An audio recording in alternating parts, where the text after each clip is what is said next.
Do people really have equal rights, or are people treated differently due to their views and beliefs?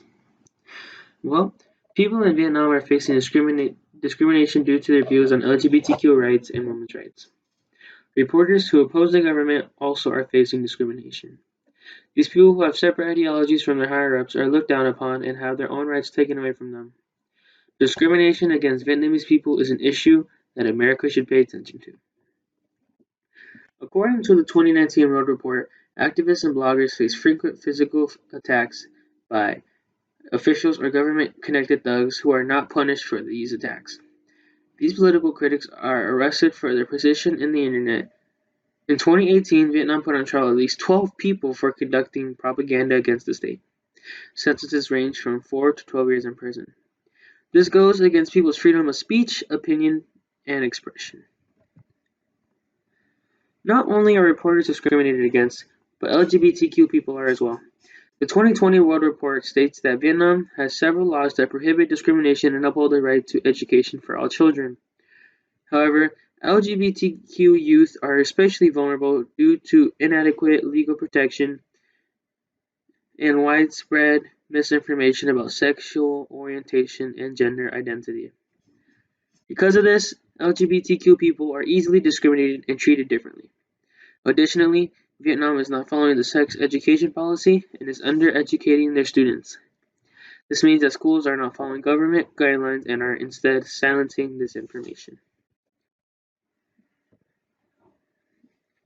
In the Irish Times, it is said that working an estimated 5 hours a day, more than double the hours worked by men, Vietnam's 22 million work-age women spend 110 million hours a year of unpaid care work.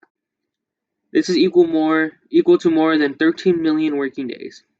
All of the women and girls surveyed serious suffer gender stereotypes in labor division. Vietnamese women are not treated equally, and just like America back in the day, women are expected to be housewives or care to their husbands. Women, being held to a lower standard, are not equally represented. These three groups are very important to Vietnam's economy because they make up a lot of the population. Both men and women can be reporters, both men and women can be part of the LGBTQ, and women make up a major part of Vietnam's population. America is a strong, free, and independent country. As one of the strongest nations in the world, it is important that we have ties that are also outside of our region. America already has ties with Vietnam, and they are constantly expanding. American culture is said to be free and against discrimination, but watching the civil disturbance happen goes against our own beliefs and makes our own people seem hypocritical. Additionally, the civil unrest in Vietnam poses as a threat to American security because these Vietnamese people could eventually overthrow their government and attack its allies, which America is an ally. Uh, this could also affect our reputation and our own economy due to Vietnam's economy crashing by chance, which makes us seem really weak and unreliable because we let their economy crash. And if their economy is unstable, the living situation is unstable, Vietnamese people could eventually come to America, and then that would affect our economy through housing, income, and taxes, and all that. Our economy would change because of the housing increase, population increase, income increase. And some may say that the United States does not have enough housing or jobs, but we do in fact have twice the amount of housing than Europe, and we have home for these immigrants, as well as jobs. Job opportunities are opening every day.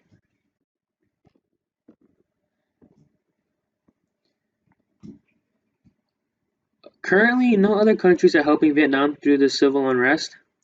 America, being a really strong ally and one of the strongest world leaders, would play into our own role in us in Vietnam. Many people would actually take America serious and listen to them. America's never fought due to discrimination, however. They have fought against communism. That's probably the best it gets. However, it works out. I mean, the best idea here is to have our government come in and try to stabilize the Vietnamese government economically with our own money and military strength. However, this can only happen if Vietnam ends up changing their laws of freedom and speech and equal rights. As long as they decide that they need to stop what they're doing, then we can come in and help them economically, militarily, all that. Supporting Vietnam through these deals to help their economy would also satisfy the people, satisfy the government, and overall everyone's happy. Us doing this would be good. We spread our freedom and our democracy. We have a good reputation. This could eventually come back for us when they're working again.